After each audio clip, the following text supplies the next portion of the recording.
बच्चों, आज बहुत ही इम्पोर्टेंट टॉपिक होने जा रहा है और इसके ऊपर क्वेश्चन एग्जाम बोर्ड में अक्सर आता ही है। तो टॉपिक है किरचॉफ के नियम। किरचॉफ एक साइंटिस्ट है, इसने अपने दो नियम दिए। जनरली हम अगर कोई सिंपल सर्किट होता है यानी कोई सरल परिपथ होता है तो उसमें बहने वाली धारा ओम के नियम से हम ज्ञात कर लेते हैं। लेकिन परिपथ सरल न होगा कि कुछ जटिल हो, बहुत ज्यादा प्रतिरोध लगे हो, तब उस ओम के नियम से धारा का मान विभिन्न खंडों में निकालना बहुत ही कठिन हो जाता है और कभी कभी तो असंभव भी हो जाता है, निकाल नहीं पाते। तब उस जो कठिन जटिल परिपथ होते हैं उनमें धारा का मान आसानी से निकालने के लिए किरचॉफ ने अपने दो नियम दिए। तो उन नियमों को समझे बच्चों कि हम विभिन्न खंडों में धारा के मान कैसे ज्ञात कर सकते हैं। पहला नियम है संधि नियम, जंक्शन रूल। संधि का मतलब होता है कि एक बिंदु पर दो या दो से अधिक चीजों को जोड़ना, संधि जंक्शन। तो किरचॉफ ने पहला नियम दिया बच्चों संधि नियम कि किसी भी संधि पर जहां जोड़ है, जहां तार कई आकर मिल रहे हैं, कई धाराएं आकर मिलती हैं, तो किसी भी संधि पर मिलने वाली धाराओं का बीजगणितीय योग शून्य होता है। बीजगणितीय योग का मतलब होता है चिन्ह सहित मान, टोटल सब कितना होगा, 0। तो बच्चों मैंने लिख दिया अभी समेशन। समेशन यानी सिग्मा, ये सिग्मा प्रतीक है, समेशन बोलते हैं इसे। समेशन मतलब सभी का योग। तो सभी का योग, धारा का योग शून्य। किसी भी संधि पर मिलने वाली सभी धाराओं का बीजगणितीय योग शून्य, अर्थात समेशन i = 0। एग्जाम्पल मान लीजिए ये कोई संधि है यहाँ पर, और चलो यहाँ से एक करंट इसकी ओर आ रही है, चलो I1। एक करंट ये इसकी ओर आ रही है, माना I2। एक करंट ये इधर जा रही है, यहाँ से ये इधर जा रही है, ये इधर जा रही है। I1, I2, ये I3, I4 और ये I5। ये हो गई संधि। तो यहाँ देख रहे होगे ये चिन्ह, यहाँ धारा संधि की ओर जा रही है, ये I2 करंट भी संधि की ओर जा रही है, I3 संधि से दूर जा रही है, I4 संधि से दूर जा रही है, I5 भी संधि से दूर जा रही है। तो संधि पर मिलने वाली धाराओं का बीजगणितीय योग शून्य होता है। हम यहाँ चिन्ह पर पार्टी लेते हैं बच्चों। जो संधि की ओर धारा जाती है वो पॉजिटिव, और जो संधि से दूर जाती है उनके मान नेगेटिव यानी कि ऋणात्मक मान लेंगे।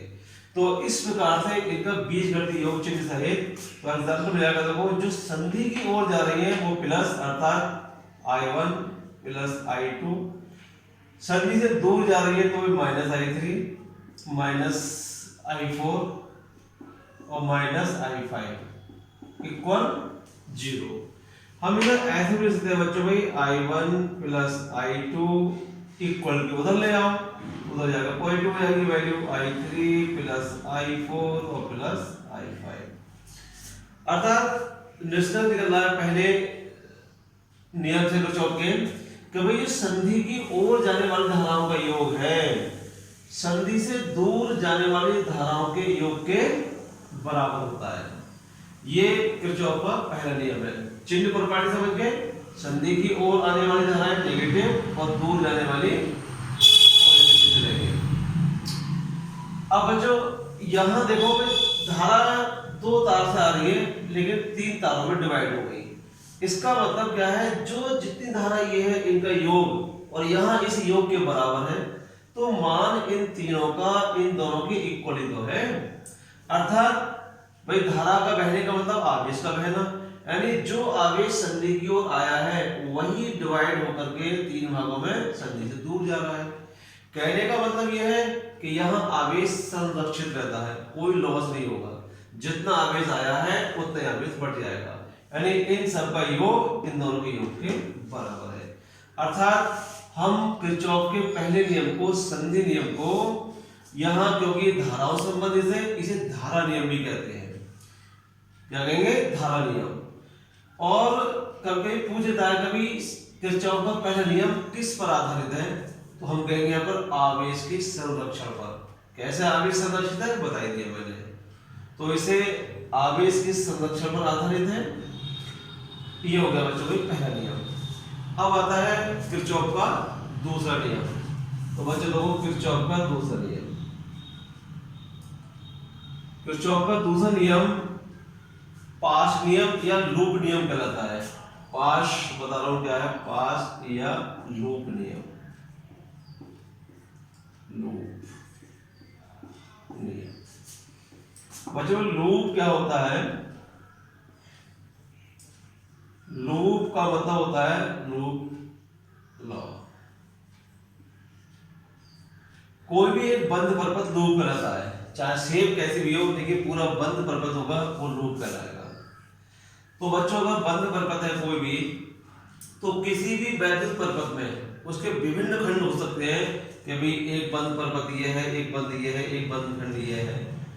तो सेकंड नियम क्या है, जो हमने क्या नियम दिया था कि किसी भी वैद्युत परपथ के किसी भी खंड में जो धारा बहती है, बहने वाली धारा जिस प्रतिरोध में जा रही है, तो जिस प्रतिरोध में जितनी धारा बहेगी उस प्रतिरोध और धारा के गुणनफल का बीजगणितीय योग, अर्थात समेशन आई आर, यानी जिस प्रतिरोध में जितनी धारा बहेगी उनके गुणा का बीजगणितीय योग। बीजगणितीय योग का मतलब है कभी एक से अधिक प्रतिरोध है, 2 है, 3 है, 4 है, तो सभी प्रतिरोधों में जितनी धारा बह रही है, तो जिस प्रतिरोध में उसके संगत जो धारा बहती है उसका गुणनफल, अर्थात किसी भी परपथ के किसी भी खंड में बहने वाली धारा और संगत प्रतिरोध के गुणनफल का बीजगणितीय योग। समीकरण का मतलब योग किसके इक्वल होता है, उसी बंद परपथ में, उसी लूप में, उसी पाश में, पाश भी कहते हैं लूप भी कहते हैं बंद परपथ के लिए, तो उसी लूप में जितने भी विद्युत वाहक बल लगे होंगे, जितने सेल लगे होंगे, उन विद्युत वाहक बलों के बीजगणितीय योग के बराबर होता है समेशन ई। बात आगे जो भाषा मैंने बोली उसे रटने की कोई आवश्यकता नहीं है, या summation I R equal to summation E की ध्यान रख लो। यहां से हम कह सकते हैं कि किसी भी बंद परपथ में किसी भी खंड में बहने वाली धारा और प्रतिरोध का गुणनफल का बीजगणितीय योग उसी खंड के विद्युत वाहक बलों के बीजगणितीय योग के बराबर होता है। ये सेकंड नियम हो गया। बच्चों में इसका एग्जांपल देता हूं, तो इसके एग्जांपल के लिए मैं एक यहां पर क्लोज सर्किट बनाता हूं, परपथ बनाता हूं। सपोज एक ये है सेल और ये एक प्रतिरोध लगा हुआ है कोई, और ये चलो बंद परपथ है ये। एक मैंने सेल और ले लिया यहाँ पर, और एक ये प्रतिरोध और ले लिया,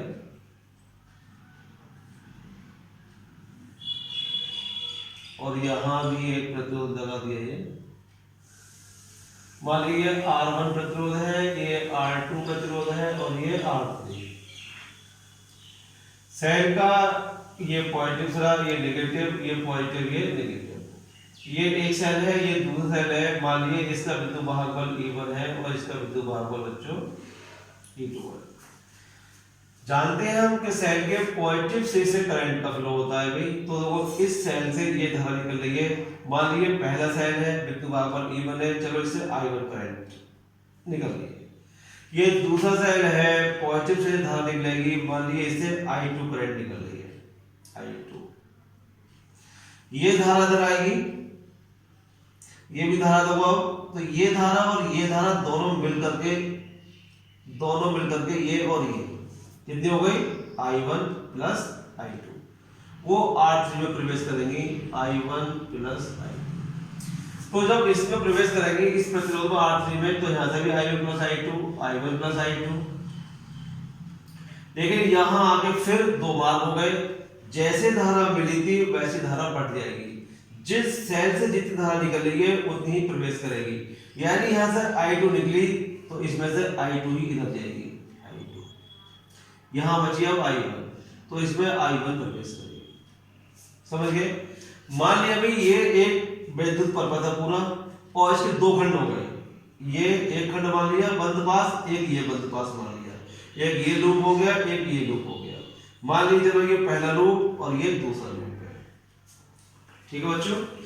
अब देखो यहाँ पर इस चिन्ह का आई आर का चिन्ह क्या होगा, ई का चिन्ह क्या होगा, नोट्स में मैंने लिख दिया आपको, लेकिन मैं बता रहा हूँ फिर भी बच्चों। हम यहाँ इस परिपथ पर अपने चलने की दिशा कोई भी ले सकते हैं। मान लीजिए हम ऐसे चल रहे हैं, इस टाइप से अपनी दिशा चल रहे हैं, हम इस परिपथ पर ऐसे चल रहे हैं। ऐसे का मतलब घड़ी की सुई के विपरीत हो गया, और ऐसे चलेंगे तो घड़ी की सुई की दिशा में हो गया। तो घड़ी की सुई के विपरीत यानी कि एंटी क्लॉकवाइज। तो हम अपनी दिशा एंटी क्लॉकवाइज या क्लॉकवाइज कुछ भी ले सकते हैं, आंसर सेम आएगा। मान लीजिए हमने देखो ये डायरेक्शन ले ली बच्चों, ऐसे ऐसे का मतलब हम इस परिपथ पर ऐसे चल रहे हैं, अर्थात एंटी क्लॉकवाइज। इस दूसरे लूप में भी हम डायरेक्शन चलो ये ले रहे हैं भाई, ऐसे घूम रहे हैं इस पर एंटी क्लॉकवाइज। मैं एक बार इसके चिन्ह के बारे में बताता हूँ। आई आर चिन्ह बड़े सिंपल है। हम मान लीजिए ऐसे चल रहे हैं, तो यदि हमारी दिशा धारा की दिशा में है, यानी जिस दिशा में धारा बह रही है उसी दिशा में हम घूम रहे हैं इस पर, तो आई आर का चिन्ह पॉजिटिव होगा। जैसे बंद लूप एक की बात करता हूं मैं, है तो बंद पास एक में किरचॉफ का दूसरा नियम लगाने पर, किरचॉफ का दूसरा नियम लगाने। तो बच्चों मैंने बताया जिस दिशा में हम चल रहे हैं, तो हम चल रहे हैं तो एंटी क्लॉकवाइज ऐसे, वही दिशा अगर धारा की है प्रतिरोध में बहने वाली धारा दिशा वही है जो हमारी है, तो आई आर का चिन्ह पॉजिटिव। तो हम ऐसे चले, कौन से लो पहले, तो ये दिशा देखो इधर धारा की, और हम भी ऐसे चल रहे हैं। इसका मतलब इस प्रतिरोध में जो हमारी दिशा है वही धारा की है। इसका मतलब यहाँ है प्रतिरोध में बहने वाली धारा और प्रतिरोध का गुणनफल, तो इसमें धारा कितनी बहेगी, I1। गुणनफल कितना हो जाएगा, I1 R1। चूंकि जिस दिशा में हम चल रहे हैं वही दिशा धारा की है, तो इसका चिन्ह पॉजिटिव, अर्थात I1 R1। बीजगणितीय योग का मतलब क्या है, जितने भी है सभी का योग कर लो। अब देखिए यहाँ पर हम ऐसे चल रहे हैं भाई, देखो ये हमारी दिशा एंटी क्लॉकवाइज ये है, और धारा देखो इसमें ये आ रही है, तो हम धारा के विपरीत हो गई। विपरीत है तो भाई जो धारा जिस प्रतिरोध में बह रही है उसके गुणनफल का मान नेगेटिव, तो I2 R2, क्योंकि हमारे चलने के विपरीत है धारा, ये हमारी दिशा में है और ये देखो विपरीत है, तो ये नेगेटिव। और इस बद्ध पाथ में कोई चिन्ह, कोई भी प्रतिरोध नहीं है, तो ये योग हो गया, ये समेशन आई आर इक्वल विद्युत वाहक बल। विद्युत वाहक चिन्ह क्या चिन्ह लेंगे, जैसे हम चलते हैं जिस दिशा में, यदि उस दिशा में हमें सेल का नेगेटिव सिर्फ पहले दिखाई देगा तो ई का मान पॉजिटिव होगा, और अगर पहले सिर्फ पॉजिटिव दिखाई दिया तो उसका उल्टा यानी कि नेगेटिव होगा। लिख दिया मैंने। तो देखो हम तो ऐसे चल रहे बच्चों, इधर इस टाइप से ऐसे, इधर मुकर तो ऐसे, तो पहले हमें ये दिखाई देगा नेगेटिव, यानी इसका मान पॉजिटिव होगा। और देखिए भाई अब तो ऐसे चल रहे ये, तो अब कहीं चलना स्टार्ट कर लो, ये नेगेटिव दिखाई दिया, ऐसा आएंगे तो पहला ये पॉजिटिव दिखाई देगा, यानी इसका मान नेगेटिव होगा। तो ये हो जाएगा बच्चों भाई E1 माइनस E2, ये फर्स्ट इक्वेशन हो गई। इसी प्रकार बंद पास 2 के लिए, पास 2 के लिए किरचॉफ का सेकंड नियम, तो नियम मैंने बता दिया बच्चों। तो देखो यहाँ ये चल रहे हैं एंटी क्लॉकवाइज, तो यहाँ पर जो हमारी दिशा है वही धारा की दिशा है, अर्थात चिन्ह पॉजिटिव, अर्थात I2 R2।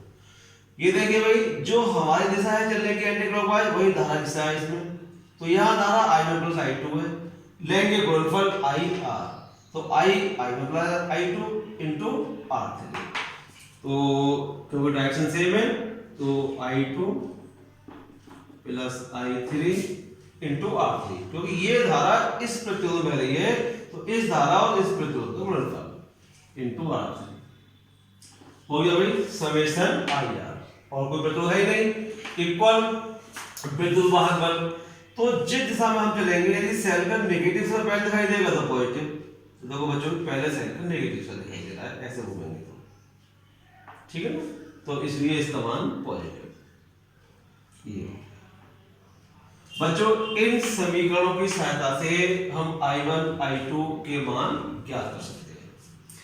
यहां पर ये मैंने चिन्ह बता दिया, किरचॉफ के नियम का यूज कैसे होगा, ठीक है ना। इसमें भाई ये जो है ऊर्जा संरक्षण पर आधारित है नियम, पहला आवेश संरक्षण पर, यहाँ ऊर्जा संरक्षण पर आधारित है। ये कई बार जब आता है कभी किरचॉफ का सेकंड लॉ किस पर आधारित है, तो हम कहेंगे ऊर्जा संरक्षण पर। जितनी ऊर्जा यहाँ पर क्रिएट होगी उतने ही डेस्ट होगा, यानी कि जितनी उत्पन्न होगी उतनी लॉस भी हो जाती है। तो कुल मिलाकर के वही संरक्षण का मतलब ना हम उसे उत्पन्न कर सकते और ना ही नष्ट कर सकते। तो बच्चों ये ऊर्जा संरक्षण पर, और इसे वोल्टता नियम भी कहते हैं, वोल्टेज, क्योंकि V = IR, तो है इसे वोल्टेज नियम भी कहते हैं, यानी वोल्टता नियम। तो बच्चों आज किरचॉफ का ये बहुत ही इंपॉर्टेंट नियम है, पहला और दूसरा ठीक से पढ़ना, समझना, फिर लिखना, एक बार करनी आए तो 2 बार देखना, 3 बार देखना। तो आज के लिए इतना ही, ठीक है।